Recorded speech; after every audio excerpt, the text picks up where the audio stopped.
The Lord be with you. I'm Deacon Keith Fournier, and our first reading is taken from the book of Sirach.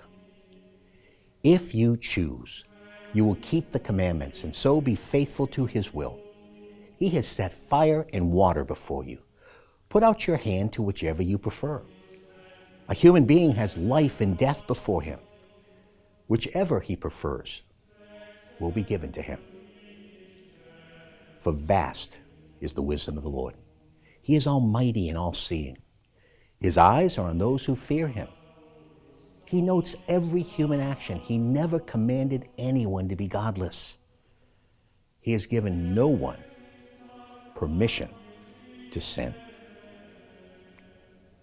And our responsorial psalm is taken from Psalm 119. How blessed are those whose way is blameless, who walk in the law of Yahweh. Blessed are those who observe his instructions, who seek him with all their hearts. You lay down your precepts to be carefully kept. May my ways be steady in doing your will. Be generous to your servant, and I shall live, and shall keep your words. Open my eyes, and I shall fix my gaze on the wonders of your law. Teach me, Yahweh, the way of your will, and I will observe it. Give me understanding, and I will observe your law and keep it wholeheartedly. And our second reading is taken from the first letter of the Apostle Paul to the Corinthians.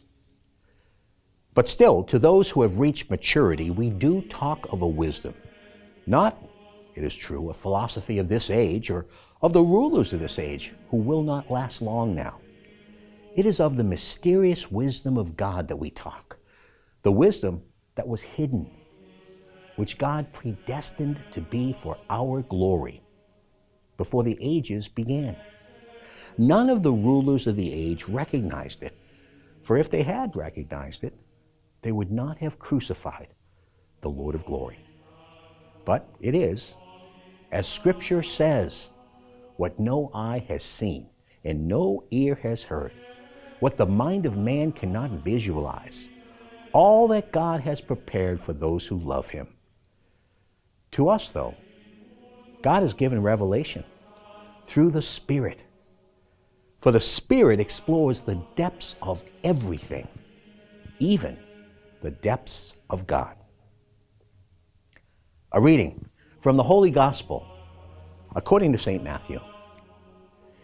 Jesus said, "Do not imagine that I have come to abolish the law or the prophets. I've come not to abolish, but to complete them. In truth, I tell you, till heaven and earth disappear, not one dot, not one little stroke is to disappear from the law until all its purpose is achieved. Therefore, anyone who infringes even one of the least of these commandments and teaches others to do the same will be considered the least in the kingdom of heaven. But the person who keeps them and teaches them will be considered great in the kingdom of heaven. For I tell you, if your uprightness does not surpass that of the scribes and the Pharisees, you will never get into the kingdom of heaven. You've heard how it was said to our ancestors, 'You shall not kill.' And if anyone does kill, he must answer for it before the court. But I say this to you, anyone who is angry with a brother will answer for it before the court. Anyone who calls a brother fool will answer for it before the Sanhedrin. And anyone who calls him traitor will answer for it in hellfire. So then, if you are bringing your offering to the altar, and there remember that your brother has something against you, leave your offering there before the altar.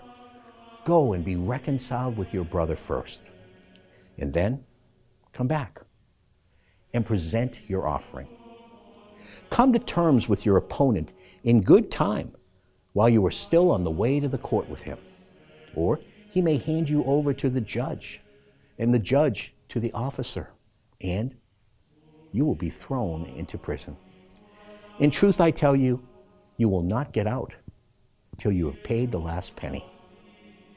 You've heard how it was said, you shall not commit adultery. But I say this to you, if a man looks at a woman lustfully, he's already committed adultery with her in his heart. If your right eye should be your downfall, tear it out and throw it away. For it will do you less harm to lose one part of yourself than to have your whole body thrown into hell.